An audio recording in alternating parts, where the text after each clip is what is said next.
آیت الکرسی کی تفسیر بیان ہو رہی ہے اور پچھلے 2 جمعوں سے لہو ما فی السماوات و ما فی الارض پر کلام چل رہا ہے کہ اللہ ہی کی ملکیت میں ہے جو کچھ آسمانوں میں ہے اور جو کچھ زمینوں میں ہے۔ اور یہ آپ کو سمجھایا تھا کہ حقیقی مالک اللہ تعالیٰ ہے، اسی کا بیان اس میں ہے۔ اور مجازی طور پر ہم بھی مالک ہوتے ہیں چیزوں کے مختلف، مکان ہمارا ہوتا ہے، گاڑی ہوتی ہے، ہم اپنے جسم کے مالک ہوتے ہیں، لیکن اس طرح مالک نہیں ہوتے کہ اسے ہم سیل کر سکیں۔ ہاں، ہم اس کے مالک ہیں استعمال کے اعتبار سے کہ ہمارے جسم کو کوئی اور استعمال نہیں کر سکتا، ہم اپنے جسم کو استعمال کر سکتے ہیں۔ تو یہ نہیں ہے کہ گردے بیچنا شروع کر دیں ہم اپنے، اور جو آنکھیں ڈونیٹ کرتے ہیں پہلے نہ مسئلہ معلوم ہوتا ہے نہ کچھ، آپ تو مالک ہی نہیں ہے تو کیسے آپ آنکھیں ڈونیٹ کریں گے؟ تو اللہ کی ملکیت ہے۔ تو بہرحال ایک الگ بحث ہے، لیکن یہ آپ کو سمجھایا تھا کہ جب ہم کہتے ہیں کہ یہ مکان شیخ صاحب کا ہے، اس کے مالک وہ ہیں، تو کوئی بھی شرک کا فتویٰ کیوں نہیں لگاتا؟ حالانکہ اللہ بھی مالک ہے، وہ قرآن میں کہہ رہا ہے، اور آپ کہہ رہے ہیں شیخ صاحب مالک ہیں، یہ تو شرک ہو گیا۔ مالک تو ایک ہی ہوگا، ملکیت میں آپ نے کیسے شریک ٹھہرا لیا؟ تو اس کا جواب کیا ہوتا ہے کہ اللہ تعالیٰ حقیقی مالک، اور جو شیخ صاحب ہیں وہ اللہ کے مالک بنانے کی وجہ سے مالک۔ اس فرق کو آپ قبول کریں اور ہم پر شرک کا فتویٰ نہ لگائیں، یہی کہے گا نا ایک آدمی، وہ اس فرق کو قبول کریں اور شرک کا فتویٰ نہ لگائیں۔ ایسے ہی اعتراض دیکھنے پر ہوتا ہے، سننے پر ہوتا ہے۔ کلام اللہ کی صفت ہے، ارادہ اللہ کی صفت ہے، قدرت اللہ کی صفت ہے، وہ ہمارے اندر بھی ہوتا ہے، ہم دیکھتے بھی ہیں، سنتے بھی ہیں، پکڑتے بھی ہیں، ہم ارادہ کرتے ہیں، ہم کلام کرتے ہیں، تو کیوں شرک ثابت نہیں ہوتا؟ بات وہی ہے کہ ان حقیقی طور پہ ان کا مالک اللہ تعالیٰ ہے، وہی اسی کی طرف جب نسبت کریں گے تو وہ حقیقی نسبت ہوگی، اور ہماری طرف جب نسبت ہوتی ہے تو مجازی اعتبار سے ہوتی ہے۔ اور یوں بھی ہم فرق کرتے ہیں کہ اللہ تعالیٰ کی تمام صفات کسی کی دی ہوئی نہیں ہے، اس کی ذاتی ہیں اور ہماری عطائی ہیں۔ اللہ تعالیٰ کی غیر فانی ہیں، ہماری فانی ہیں، وہ ہمیشہ سے ہیں جس کو قدیم کہتے ہیں، اور ہماری ہمیشہ سے نہیں ہے بلکہ پہلے نہیں تھی پھر اللہ نے ہمیں دی، اس کو حادث کہتے ہیں۔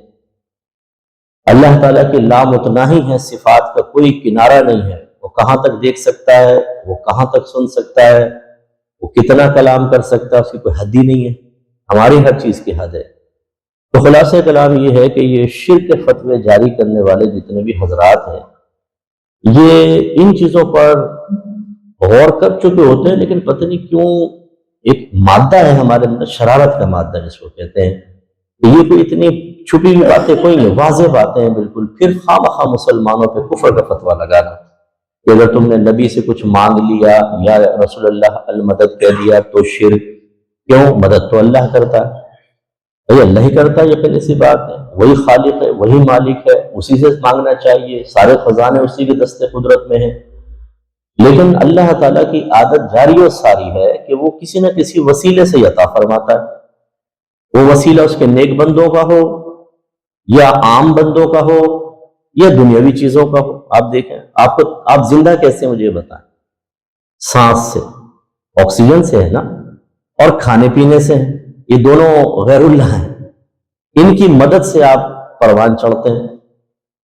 اسی طریقے سے آپ کے ماں باپ آپ کی مدد کرتے ہیں پالنے پڑھانے میں، ڈاکٹر آپ کو شفا دینے میں مدد کرتا ہے۔ تو یہ جو امداد ہوتی ہے ایک اللہ کی طرف سے ہے اور ایک بندوں کی طرف سے ہے۔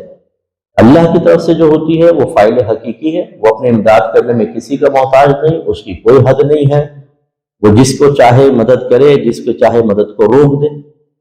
اور بندے جو ہوتے ہیں ایک وسیلہ اور ذریعہ ہوتے ہیں۔ تو بعض لوگ یہ بھی کہتے ہیں اس میں کہ دیکھیں یہ تو ڈاکٹر اگر کوئی دوا دیتا ہے تو یہ تو ایک عام عادی شے ہے، ماں باپ مدد کرتے ہیں، بچے کو پالتے ہیں، بڑھاتے ہیں، یہ تو عام دنیا میں چلتا ہے، جاری و ساری ہے۔ امریکہ سے IMF سے آپ مدد لیتے ہیں، یہ تو چلتا ہے، یہ والی مدد نہیں، وہ والی مدد۔ ہم کہتے ہیں وہ والی مدد بھی آپ کو بتاتا ہے، بخاری کی روایت ہے، حضرت ابو ہریرہ رضی اللہ تعالیٰ عنہ سرکار کے پاس ہے، یا رسول اللہ میرا حافظہ کمزور ہے، میں حدیثیں سنتا ہوں یاد نہیں رہتی۔ سرکار نے فرمایا ایک چادر بچھائیں، چادر بچھائیں، اور یوں سرکار نے کیا 3 دفعہ دونوں ہاتھوں، اور فرمایا ابو ہریرہ اس کو سمیٹ کے سینے سے لگا لو۔ کہتے ہیں میں نے سینے سے لگا لیا، اس کے بعد کوئی حدیث مجھے کبھی نہیں بھولی، بلکہ حدیث نہیں مطلق ہے، اس کے اندر کوئی شے نہیں بھولا، ایک دم حافظہ قوی ہو گیا۔ بتائیں یہ حافظہ، یہ اس طریقے سے امداد کرنا، یہ کون سا اسباب کے تحت ہے؟ اس کو کہتے ہیں ما فوق الاسباب۔ اسی طرح حضرت ربیعہ رضی اللہ تعالیٰ عنہ کا میں نے آپ کو بتایا تھا کہ وہ خدمت کرتے تھے سرکار کی، سرکار خوش ہو گئے، ایک دفعہ فرمایا سل ربیعہ، مانگ کیا مانگتا ہے؟ یہ مطلقاً کہہ دینا مانگ کیا مانگتا ہے، یہ نبی کریم کے خزانوں کی وسعت کو ظاہر کرتا ہے کہ دنیا میں بھی خزانے ہیں اور آخرت میں، اور وہ غلام بھی اتنے سمجھدار تھے، انہوں نے فوراً کہا یا رسول اللہ میں جنت میں آپ سے آپ کی رفاقت مانگتا ہوں۔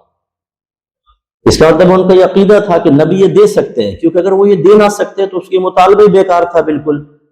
اور سرکار فرماتے تم مجھے جانتے نہیں ہو، میں تو دنیاوی چیزیں دے سکتا ہوں نا، میں ایک حکمران بھی ہوں، ایک لحاظ سے میں تم سب پر حاکم ہوں، مال غنیمت آئے گا بتاؤ کتنا چاہیے میں دے دیتا ہوں، آخرت تو اللہ دے گا، جنت تو اللہ دے گا، اس کے درجات تو اللہ تعالیٰ دیتا ہے، اس کا فیصلہ تو اللہ کرے گا کون کس کے ساتھ ہوگا کس کے ساتھ نہیں ہوگا، وہ چاہے تو کم عمل والے کو بلند درجہ دے دے، اور چاہے تو کسی زیادہ عمل والے سے ناراض ہو کہ اس کے درجات کو گھٹا دے، اس کی مرضی ہے۔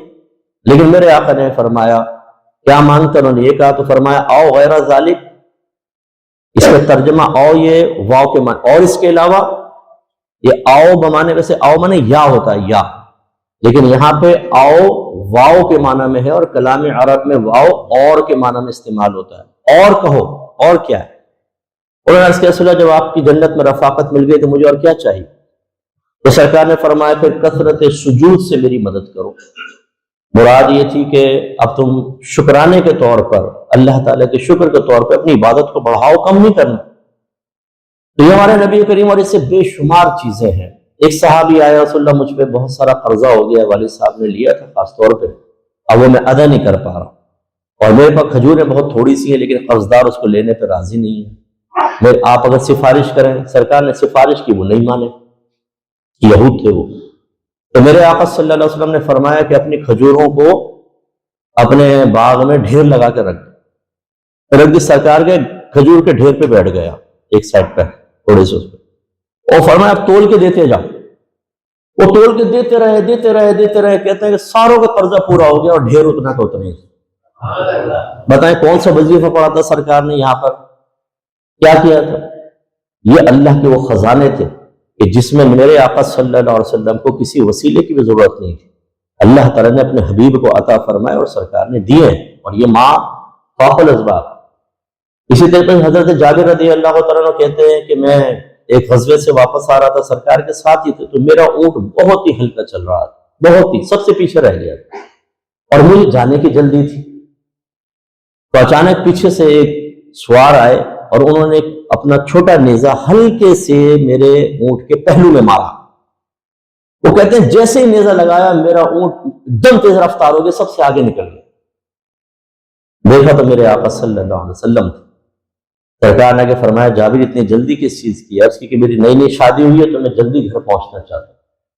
پھر وہ آگے حدیث سے لے جا۔ اب آپ دیکھیے، آپ بھی ذرا نیزہ چبوئیں کسی کو، ذرا گاڑی میں پیٹرول نہ ہو نیزہ چبو دینا اس کو، جور فراٹے بھر کے جائے گی وہ۔ یہ ما فوق الاسباب سرکار کی مدد۔ اگر بات کہتے ہیں جی یہ معجزہ تھا، بالکل معجزہ تو ہے، لیکن اس کا مطلب یہ ہوا کہ میرے آقا صلی اللہ علیہ وسلم کو اجازت ہے جب چاہے معجزہ ظاہر فرما دیں۔ یہاں کسی کا مطالبہ تو نہیں تھا کہ بھی ہمیں دکھائیں کہ آپ نبی ہیں، یہ اونٹ کو تیز کر کے دکھا دیں ہم آپ پر ایمان لے آئیں گے، تب تو نبی پہ معجزہ دکھانا لازم ہوتا ہے، یاد رکھیں فرض ہوتا ہے۔ ولی پر اپنی کرامت کا اخفا واجب ہے، چھپانا واجب ہے، اور نبی پر معجزے کو مطالبے پر ظاہر کرنا واجب ہے، کیونکہ اس کی نبوت پر دلیل ہوتی ہے۔ لیکن یہ مطالبہ بھی نہیں تھا، میرے آقا صلی اللہ علیہ وسلم نے دکھایا، دیکھیں ایسے